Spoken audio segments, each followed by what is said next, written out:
नमस्कार। द देसी अड्डा के तिवारी के पाठशाला में आपका स्वागत है। मैं हूं राकेश तिवारी। देखिए, आज तिवारी के पाठशाला में जाति की जंजाल पे बात होगी। जाति जो जाति ही नहीं, तमाम प्रयास करें कि जाति चली जाए और जाति के बंधन से मुक्त होकर लोग भाईचारा और आपसी सद्भाव में काम करें। लेकिन राजनीति ऐसी है कि जाति जाति ही नहीं। तो जब जाति जाति ही नहीं, तो फिर जाति पर बात करना जरूरी हो जाता है और ये जानना भी जरूरी हो जाता है कि किस जाति के कितने लोग हैं। और जो लोग इस बिहार का प्रतिनिधित्व कर रहे हैं, जो हमारे तकदीर और तस्वीर को बदलने के लिए हमने जिन्हें चुनकर लोकसभा में भेजा है, विधानसभा में भेजा है, अपने स्थानीय प्रतिनिधि बनाकर चुना है, उनकी जाति कौन सी है और किस किस जाति के लोग जीत कर आए। तो चलिए, सबसे पहले आज हम बात करेंगे कि कौन जात के हैं आपके सांसद। आपने जिन्हें बिहार के 40 लोकसभा क्षेत्रों में सांसद बनाया है, वो किस जाति के हैं, आज इसी पर बात होगी। तो सबसे पहले जानते हैं कि किस जाति के कितने सांसद हैं।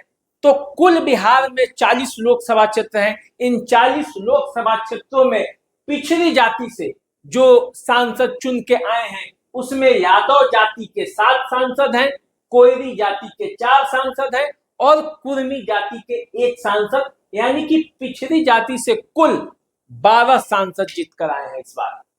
अति पिछड़ी जाति से यदि आप बात करेंगे तो अति पिछड़ी जाति के 6 सांसद लोकसभा में बिहार का प्रतिनिधित्व कर रहे हैं। सामान्य जाति के 13 सांसद बिहार से जीतकर संसद तक पहुंचे हैं और जो संसद में आपकी आवाज को बुलंद कर रहे हैं। अब यदि सामान्य जाति में बात करते हैं तो राजपूत से 7 सांसद जीते हैं, भूमिहार से 3 सांसद, ब्राह्मण से 2 सांसद और कायस्थ से 1 सांसद जीतकर आगे आए हैं। इसके अलावा यदि आप बात करेंगे तो आरक्षित 6 सांसद हैं जिनकी सीटें आरक्षित होती हैं, उसमें 6 सांसद जीत के आए हैं। वैश्य समुदाय से 1 सांसद जीता है और मुस्लिम समुदाय से भी 2 सांसद जीतकर बिहार से लोकसभा क्षेत्र के लिए गए हैं दिल्ली तक। तो अब इन 40 लोकसभा क्षेत्रों में इन 40 लोकसभा क्षेत्रों में क्षेत्रवार कौन कौन से सांसद कहां से जीते हैं और वो किस जाति के हैं, ये बताने की जरूरत है। तो ये हम बताते हैं, ये पार्टी वाइज बातें नहीं हो रही है, ये बातें हो रही है कि 40 लोकसभा क्षेत्रों में कौन कौन से सांसद जीते हैं। तो अब देखिए, यदि हम बात करते हैं कि पिछड़ी जाति के सांसदों की बात कर लेते हैं, तो पिछड़ी जाति से यादव से 7 सांसद जीत कर आए हैं। इन 7 सांसदों में से यादव जाति के जो सांसद है उनकी मैं बात बताता हूं। पाटलिपुत्रा से मीसा भारती चुनाव जीती हैं, जो लालू यादव की बड़ी पुत्री हैं, यादव जाति से आती हैं। उजियारपुर से नित्यानंद राय, जो कि बीजेपी कोटे से केंद्र में मंत्री हैं, लगातार उजियारपुर से जीतते आ रहे हैं, वो यादव जाति से हैं। यानी कि आरजेडी से यदि यादव जाति से जीते हैं तो बीजेपी के भी यादव जाति से चुनाव जीतकर सांसद आए हैं। मधेपुरा से जनता दल यू के टिकट पर दिनेश चंद्र यादव जीते हैं, यादव जाति से हैं।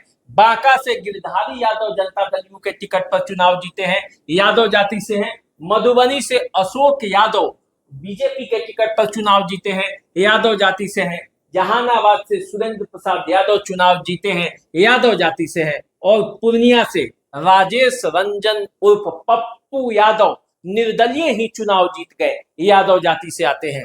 तो 7 यादव जाति से इस बार के लोकसभा चुनाव में चुनाव जीते हैं, जो विभिन्न पार्टियों से जीत कर आए हैं। इसके अलावा यदि बात करें कोयरी जाति से, तो कोयरी जाति से विभिन्न पार्टियों के 4 सांसद जीत कर आए हैं। काराकाट से राजा राम कुशवाहा माले से जीत कर आए हैं।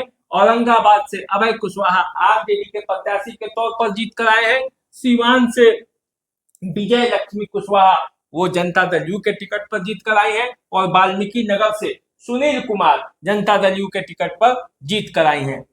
एक कुर्मी जाति के उम्मीदवार भी जीते हैं, नालंदा से कौशलेंद्र कुमार, ये कुर्मी जाति से आते हैं। अब जरा बात कर लेते हैं अति पिछड़ों की, कि अति पिछड़ों में कितने जीत कर आए हैं और वो किस जाति से हैं।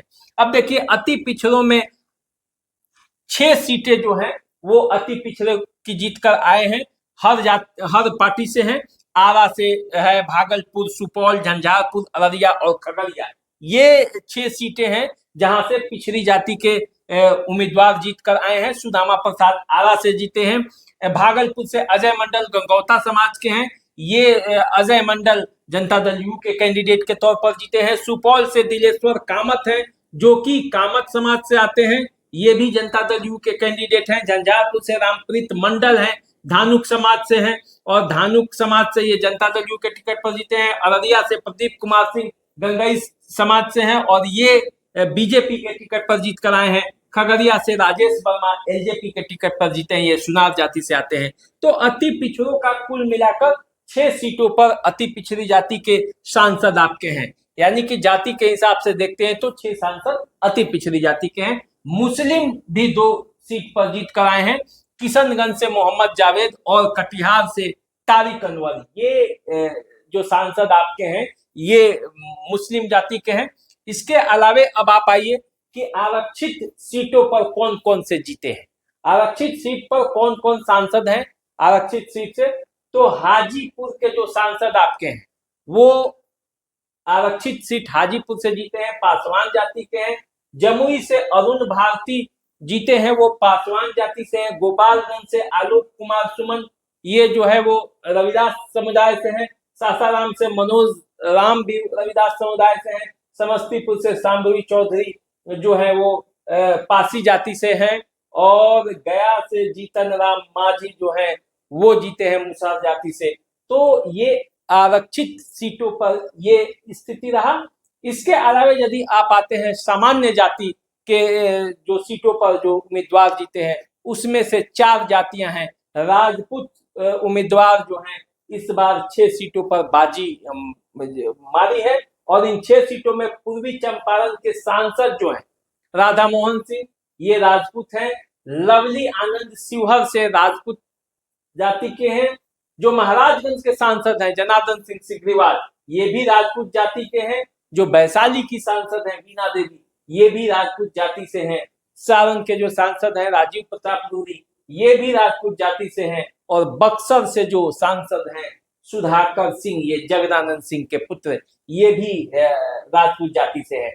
तो इसमें सुधाकर सिंह जो है ये आरजेडी से जीते हैं।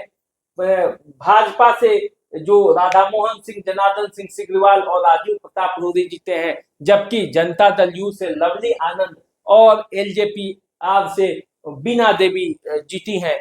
तो ये पूरा मामला राजपूत जाति का है। यदि ब्राह्मण समुदाय की बात करेंगे तो दरभंगा से गोपाल जी ठाकुर बीजेपी के टिकट पर जीते हैं, और सीतामढ़ी से देवेश चंद्र ठाकुर जो हैं वो जनता दल यूनाइटेड के टिकट पर जीते हैं। यदि पटना के सांसद की बात करेंगे तो पटना से रविशंकर प्रसाद सांसद हैं, और वो कायस्थ समुदाय से आते हैं।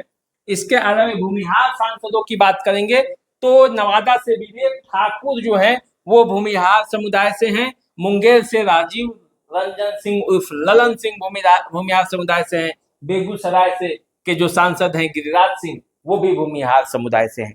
तो इस तरह से आप देखेंगे तो 40 सीटों पर अलग अलग जातियों के, अलग अलग धर्मों के सांसद जीत कर बिहार से देश में बिहार का प्रतिनिधित्व करने पहुंचे हैं।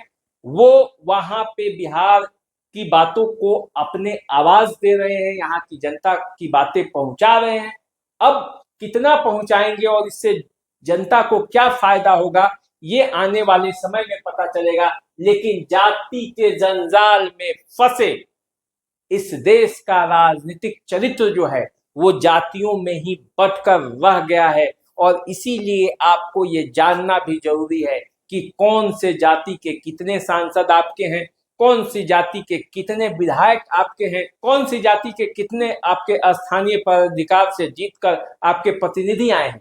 अब कितने लोगों को ये लग रहा होगा कि मैं बात जाति की क्यों कर रहा हूं। अरे भाई, बात मैं नहीं कर रहा हूं, बात तो सरकार कर रही है। सरकार ही हमसे जाति पूछती है, सरकार ही जातीय जनगणना कराती है, सरकार ही उसका रिपोर्ट जारी करती है, उसी जाति के आधार पर आरक्षण भी दिया जाता है। तो यदि बातें जाति की सरकार ही कर रही है तो जनता को तो उसमें कहीं ना कहीं से भागीदारी होना ही पड़ेगा, उसको जागरूक होना ही पड़ेगा, अपने जातियों के बारे में जानना ही पड़ेगा और अपने जातियों पर गर्व भी करना पड़ेगा, क्योंकि सरकार ही ऐसा चाहती है। यदि सरकार ऐसा नहीं चाहती तब ऐसा हो पाना संभव नहीं था। यदि हम कोशिश भी करें, यदि आप कोशिश भी करें कि जिस जाति में आपका जन्म हो गया है उस जाति से आप किसी दूसरे जाति में चले जाएं, आप उससे कमजोर जाति में ही चले जाएं, तो आप जा सकते हैं क्या?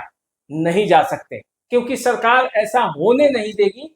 सरकार जातियों को तोड़ने नहीं देगी, क्योंकि राजनीति में तो जातियां ही जमात बनता है और जमात बनता है तो नेताओं को फायदा होता है।